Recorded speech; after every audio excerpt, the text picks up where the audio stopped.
Good morning, people. I got a lot of questions about this particular operation, which is why today we're going to be talking about routing your Rockshox Reverb. Let's get to it.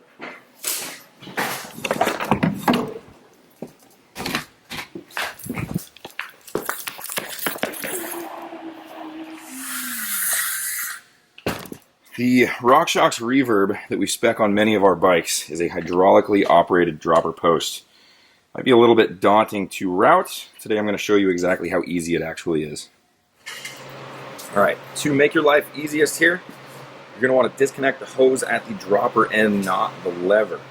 Many of you know the lever actually has a threaded barb inside that threads the hose directly on and off. The dropper end works exactly the same way.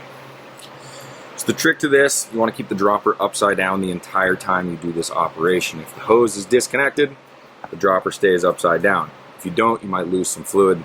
Trouble ensues. Simple as this. Hold this hose with your hand. Twist the dropper off as if you're unthreading. This might take a moment. Okay, look at that. We have disconnected the dropper from the hose. If your hose doesn't look like this, just a hose, if there's anything on the end here, if it's a barb, a nut, any of the above, do not push this through your frame. You're gonna have a bad time. Bad time. Bad time. All right, now we have the dropper disconnected from the hose.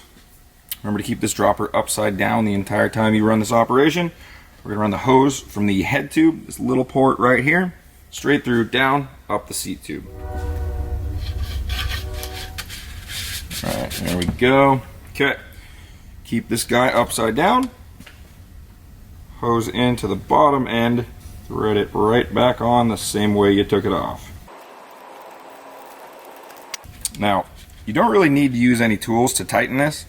You'll feel this hose bottom out at the end of the barb, at which point you're pretty well set.